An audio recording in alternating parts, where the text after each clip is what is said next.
Assalamualaikum warahmatullahi wabarakatuh. Halo teman-teman semuanya, perkenalkan nama saya Aulia Sabida Syarifah Kolbi dengan NIM 20200510389 dari Program Studi Hubungan Internasional Universitas Muhammadiyah Yogyakarta. Nah, teman-teman, pada kesempatan siang hari ini dalam mata kuliah pengantar diplomasi yang dibimbing oleh Bapak Tadir Ali Mukti terkait dengan materi pembelajaran kami, yaitu para diplomasi, saya memilih untuk mengangkat studi kasus terkait dengan cooperation between the provincial government of Central Java, Indonesia, with Fujian Provincial Government China as an implementation of para diplomasi, atau kerjasama antara pemerintah Provinsi Jawa Tengah Indonesia dengan pemerintah Provinsi Fujian China sebagai implementasi dari para diplomasi. Nah, teman-teman, pada siang hari ini pembahasan kita adalah mengenai pendahuluan, rumusan masalah, analisis yang terdiri dari latar belakang melakukan kerjasama, sistem pelaksanaan kerjasama, tujuan melakukan kerjasama, dan yang terakhir adalah kesimpulan. Nah, sebelumnya, perlu kita ketahui bahwa dunia saat ini sudah mengalami perkembangan arus globalisasi yang sangat cepat, yang tentunya juga berdampak pada berbagai bidang, yang salah satunya adalah Indonesia sebagai negara dengan sistem demokrasi menerapkan sistem otonomi daerah di negaranya. Nah, sistem otonomi daerah ini diharapkan mampu memberikan kekuasaan atau kebebasan pemerintah daerah untuk mengelola daerahnya sehingga mampu mengoptimalkan kemampuannya dalam kerjasama atau lebih memajukan daerahnya, lebih mensejahterakan rakyatnya, lebih mandiri dan kompetitif demi mewujudkan kesejahteraan masyarakat. Nah, praktik otonomi daerah yang kemudian didukung oleh arus globalisasi yang begitu cepat sehingga membuka kesempatan atau potensi pemerintah daerah untuk menjalin kerjasama dengan dunia internasional.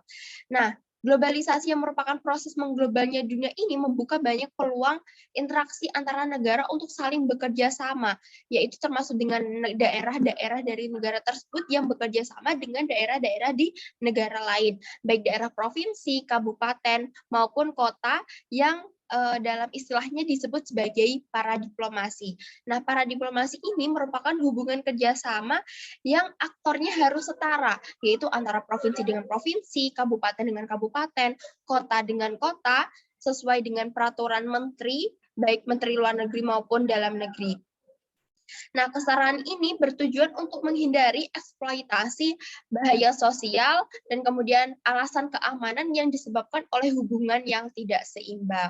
Nah, oleh karena itu, teman-teman, sebagai implementasi dari para diplomasi, pemerintah Provinsi Jawa Tengah menjalin kerjasama dengan pemerintah Provinsi Fujian China.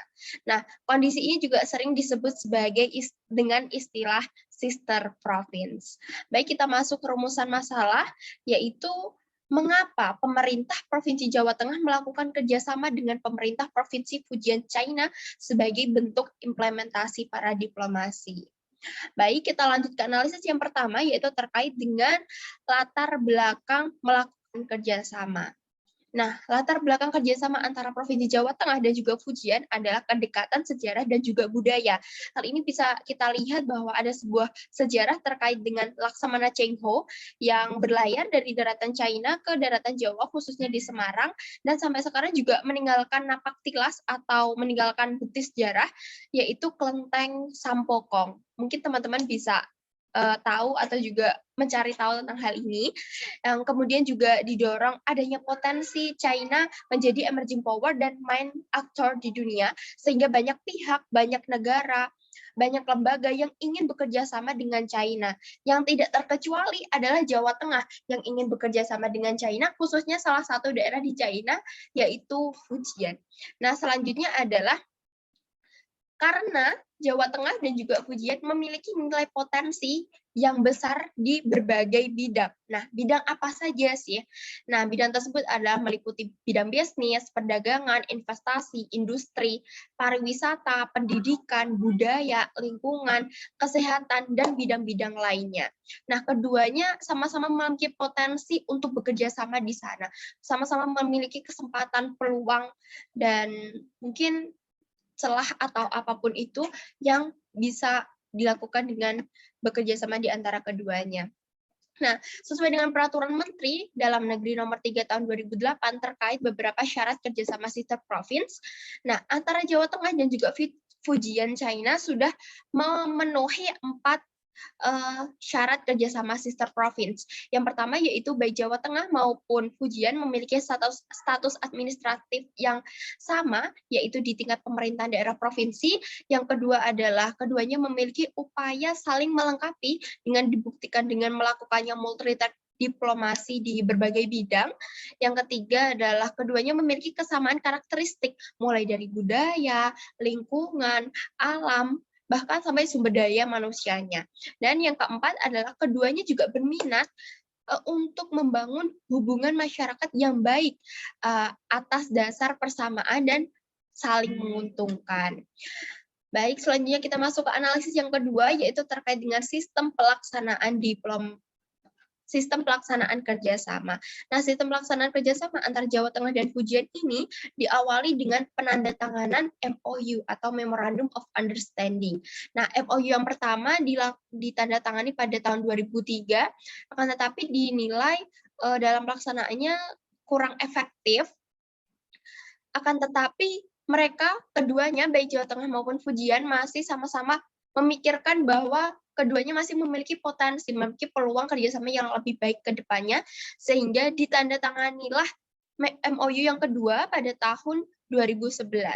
Nah, dalam pelaksanaannya, MOU yang kedua ini ternyata cukup efektif, cukup menguntungkan bagi dua belah pihak, sehingga MOU yang kedua ini juga diperpanjang lagi menjadi penandatanganan MOU yang ketiga, yaitu pada tahun 2014, dan kerjasamanya masih berlangsung hingga saat ini. Kerjasama ini memang diawali dengan penandatanganan MOU, lalu juga pelaksanaan program kerja yang tertuang dalam MOU, lalu juga evaluasi program-program kerja yang berhasil dilakukan dan tidak berhasil dilakukan, dan bagaimana lebih baik ke depannya seperti itu, melalui dengan perwakilan mereka dari masing-masing provinsi melalui bidang hubungan internasional dari masing-masing provinsi. Nah, selanjutnya yang ketiga adalah tentang tujuan melakukan kerjasama. Yaitu pertama tentunya adalah memperkuat hubungan bilateral antara Indonesia dan juga China. Karena Jawa Tengah merupakan bagian dari Indonesia dan Fujian juga bagian dari China. Selanjutnya adalah bertujuan untuk menjadi media pengenalan atau promosi sektor industri, bisnis, perdagangan, investasi, pariwisata, dan sektor-sektor lainnya yang disepakati. Nah, karena kita tahu bahwa kerjasama antara Jawa Tengah dan juga Fujian ini lebih condong ke arah ekonomi, sehingga untuk lebih memudahkan transaksi ekonomi juga diperlukan kerjasama di bidang politik dan juga hukum pemerintahan yang bertujuan untuk memudahkan dalam pelegalan kebijakan hukum seperti aturan bea cukai, aturan ekspor impor, dan aturan-aturan yang lainnya. Yang selanjutnya adalah bertujuan untuk menjalin kerjasama di bidang pendidikan dan juga kebudayaan yang kedepannya diharapkan dapat membentuk sister school yang nantinya bisa bermanfaat terhadap pertukaran pelajar, pertukaran pekerja, pertukaran para tenaga ahli, pertukaran ilmu pengetahuan, teknologi, dan lain sebagainya. Nah, baik teman-teman, dapat kita simpulkan dari penjelasan saya sebelumnya bahwa kerjasama sister province antara pemerintah Provinsi Jawa Tengah Indonesia dengan Provinsi Fujian China berhasil dalam mengimplementasikan para diplomasi. Hal ini, kerjasama ini dilatar belakangi oleh berbagai aspek, mulai dari kesamaan budaya, karakteristik masyarakat, kepentingan ekonomi, investasi, dan bidang-bidang lainnya. Dan kerjasama di antara Jawa Tengah dan Fujian ini diawali dengan penandatangan MOU yang pertama pada tahun 2003 dan diperpanjang hingga saat ini. Dan fakta Fakta ini dapat membuktikan bahwa kerjasama di antara keduanya memang sangat menguntungkan kedua belah pihak dan berhasil mewujudkan tujuan serta kepentingan mereka dalam menjalin kerjasama sister province ini. Demikian teman-teman yang dapat Aulia sampaikan, yang dapat saya sampaikan. Mohon maaf apabila ada tutur kata yang kurang berkenan. Semoga apa yang Aulia sampaikan pada kesempatan kali ini bermanfaat bagi teman-teman semuanya. Wassalamualaikum warahmatullahi wabarakatuh.